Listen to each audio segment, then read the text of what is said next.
സംസ്ഥാനങ്ങൾ ഗുജറാത്ത് പോലെയും മുഖ്യമന്ത്രിമാർ നരേന്ദ്രമോദി പോലെയും ആവണം. ഒരിക്കൽ ഇന്ത്യയിലുടനീളം മുഴങ്ങിക്കേട്ട മുദ്രാവാക്യമാണ്.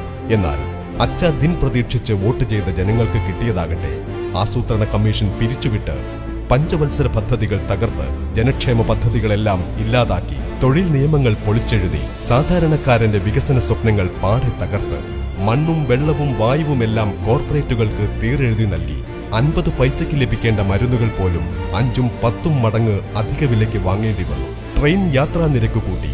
ക്രൂഡ് ഓയിലിന്റെ വില കുത്തനെ ഇടിഞ്ഞിട്ടും പെട്രോളിയം ഉൽപ്പന്നങ്ങളുടെ വില കുറച്ചില്ല. അവശ്യ സാധനങ്ങളുടെ വിലയും കുറയുന്നില്ല.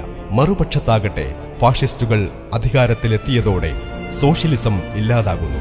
ഗാന്ധിഘാതകനായ ഗോഡ്സെയുടെ പ്രതിമ സ്ഥാപിക്കാനും ക്ഷേത്രം പണിയാനും തുടങ്ങി. ഗാന്ധി വധവുമായി ബന്ധപ്പെട്ടതടക്കം 1.5 ലക്ഷം ഫയലുകൾ പാർലമെന്റിൽ നശിപ്പിച്ചു. 800 വർഷങ്ങൾക്കു ശേഷം ഇന്ത്യക്ക് ഹിന്ദു ഭരണാധികാരിയെ ലഭിച്ചെന്ന് സിംഗാൾ പ്രസ്താവിച്ചു. ഞങ്ങളുടെ അന്തിമ ലക്ഷ്യം ഹിന്ദു രാഷ്ട്രമാണെന്ന് RSS ന്യൂനപക്ഷ വിഭാഗം മേധാവി വിരാട് പാട്സ്പോ പറയുകയുണ്ടായി.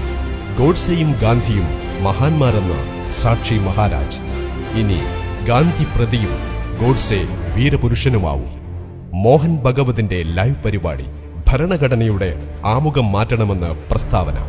MP-മാരുടെയും മന്ത്രിമാരുടെയും വർഗീയ പ്രസ്താവനകൾ. വിദ്യാഭ്യാസ ചരിത്ര മേഖലയെ കാവ്യവൽക്കരിക്കാനുള്ള ശ്രമങ്ങൾ. ഖർവാപസി.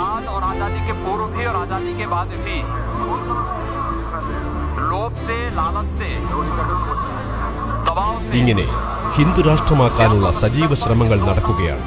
ഇതോടൊപ്പം ന്യൂനപക്ഷങ്ങളുടെ മേൽ ഫാഷിസ്റ്റുകളുടെ കടന്നുകയറ്റം വർദ്ധിച്ചു. ഭയപ്പെടുത്തി കീഴ്പ്പെടുത്തുക എന്ന ശ്രമമാണ് ഇപ്പോൾ എവിടെയും നടക്കുന്നത്. ഒരു വർഷത്തിൽ ശരാശരി 450 കലാപമായിരുന്നു രാജ്യത്ത് നടന്നിരുന്നതെങ്കിൽ 200 ദിവസത്തെ ഭരണം കൊണ്ട് 600-ലധികം കലാപങ്ങൾ നടത്തി. UP-യിൽ മാത്രം 500-ലധികം ഏറ്റുമുട്ടലുണ്ടായി. ക്രിസ്ത്യാനികളെയും വെറുതെ വിട്ടില്ല.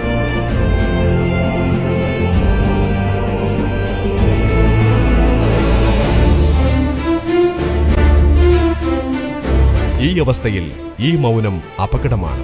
കീഴടങ്ങലോ ഒതുങ്ങിക്കൊടുക്കലോ അല്ല. ഗുജറാത്ത് കലാപം അറിയില്ലെന്നു പറയലല്ല, മറിച്ച് അപകടത്തിന്റെ മൗനം വെടിയുക, നിലനിൽപ്പിന്റെ ശബ്ദമുയർത്തുക. ഈ മൗനം അപകടം.